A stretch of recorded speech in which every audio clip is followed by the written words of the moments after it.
mungkin pemerintah itu nganggap ini rakyat ini buta, tuli, dan tolol. Enggak. Rakyat cukup pinter dan rakyat matanya cukup terang melihat itu. Saya kemarin juga ikut menandatangani petisi untuk majulkan Jokowi. Tapi saya nggak tahu diproses tidak atau dibaca atau tidak itu. Saya tidak tahu. Itu suara rakyat. Sama juga ini sampai Rocky Gerung, itu suara rakyat. Karena kejengkelan rakyat, ketidakpercayaan kepada rakyat terhadap pemerintahan ini. Akibat apa? Ketertutupan komunikasi. Presiden diajak di demo, diajak diskusi, nggak datang. Menteri ngancam kalau ini. Padahal yang milih dan membiayai hidup pengelola negara ini adalah rakyat.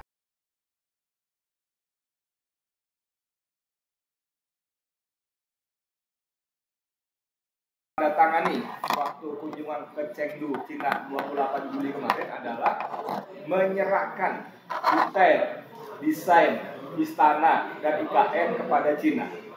Padahal kalau istana itu kan kalau sampai diserahkan detailnya kepada asing itu kan sama saja, kalau saya awam nih ya, secara kedaulatan keamanan kan rawan sekali. Sama aja bilang bahwa monggo saya diamat-amati, monggo saya diintip, monggo saya disadap, kan begitu. Pripun Pak Jenderal? Makasih Pak Edi. Menanggapi hal itu, kalau menurut saya itu satu pekerjaan konyol atau bunuh diri. Lah kalau rumah kita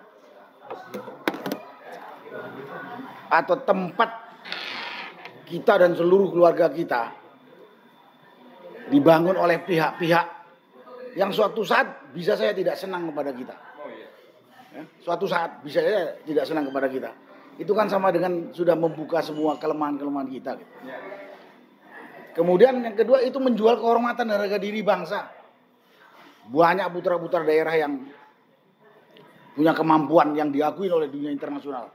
Kita selalu lihat di media-media itu bahwa putra-putra bangsa Indonesia itu mendapatkan award atas reputasi kemampuannya. Ini ngapain kita? Menyerahkan, membangun negeri kita sepenuhnya kepada asing. Yang lebih menyedihkan lagi, membangun kepada hutang. Itu kan menyulitkan, kalau nggak dikatakan menyengsarakan anak cucu kita ke depan. Gitu. Itulah tanggapan saya. Dan pembangunan IKN di Kalimantan Utara itu,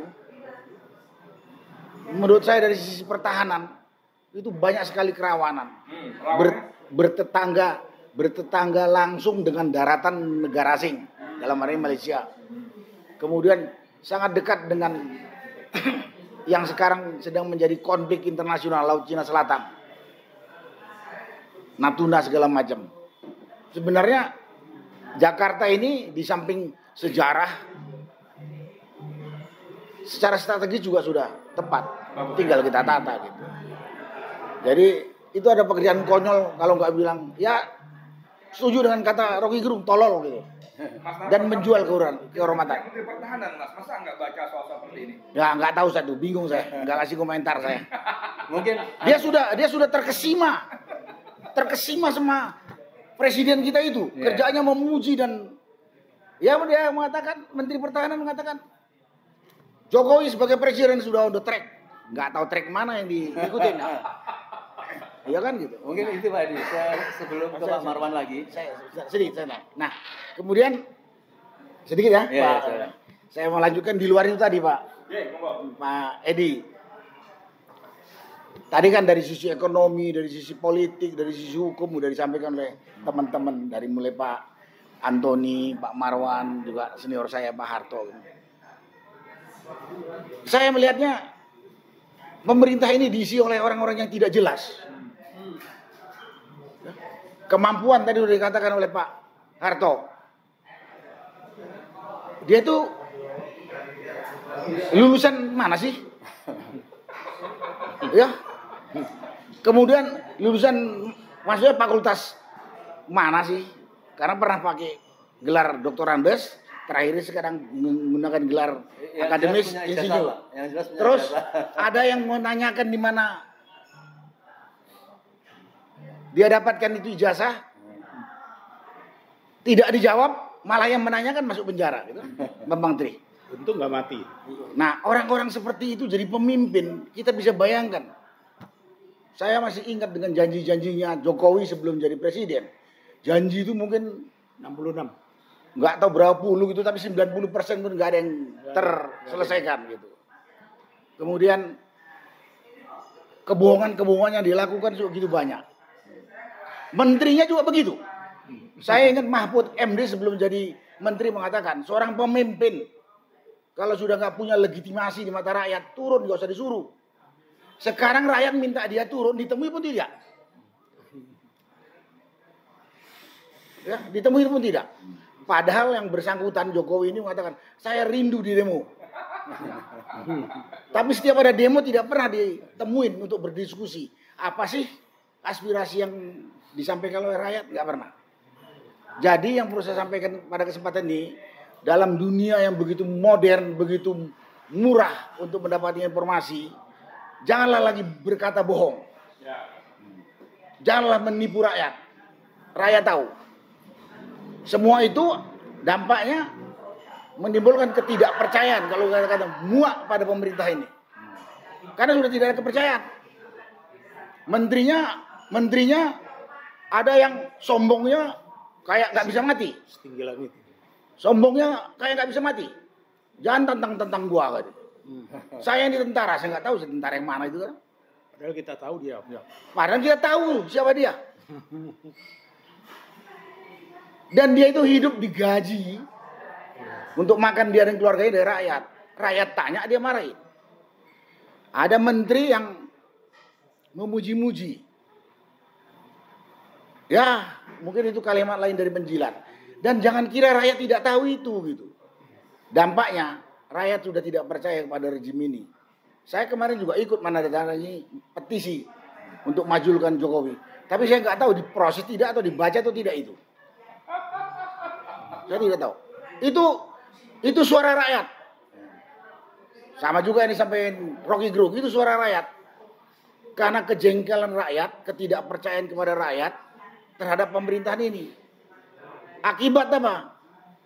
Ketertutupan komunikasi. Presiden diajak di demo, diajak diskusi, nggak datang. Menteri ngancam kalau ini. Padahal yang milih dan membiayai hidup Rakyat. pengelola negara ini adalah rakyat. Katanya pemegang kekuasaan atau pemegang kedaulatan negara ini rakyat. Tapi rakyat nggak pernah digubris. Apalagi kalau melihat masalah keadilan yang disampaikan tadi oleh senior saya, Legend Soeharto. Dari sisi hukum, politik, ekonomi. Kalau dijelaskan dalam forum ini, 1 hari nggak selesai. Ketidakadilan itu. Dan kasat mata. Dulu saya pernah mengatakan, mungkin pemerintah itu nganggap ini rakyat ini buta, tuli, dan tolol. Enggak. Rakyat cukup pinter. Dan rakyat matanya cukup terang melihat itu. Jadi kalau ada gejolak-gejolak ini, saya hanya berharap. Temui, ajak diskusi. Dan akui kalau salah. Kalau enggak, akan menjadi-jadi. Akan menjadi-jadi di kondisi negeri. Dan banyak lagi hal-hal lain yang saya lihat memang membuat rakyat tidak percaya, membuat rakyat muak dengan kondisi yang dihadapin. Semua ini karena kesayangannya kepada negara, kesayangan kepada bangsa, sayang pada keturunannya, anak cucunya yang khawatir karena negara ini sudah istilahnya Pak Edi nggak tahu tergadai atau terjual kepada asing. Itu yang ditakutkan, bukan karena kita punya maksud mau menghancurkan negara ini, tidak. Radikal itu muncul karena ketersumbatan komunikasi. Cuman tuduhannya radikal. Menurut saya akibat ketersumbatan komunikasi antara rakyat dengan orang-orang yang diberi amanah untuk mengelola negara ini. Baik eksekutif, legislatif, yudikatif. Lembaga ini tiga-tiga sudah koruptif. Banyak buktinya. Itulah yang bisa saya sampaikan Pak Edi tambahan. Terima kasih.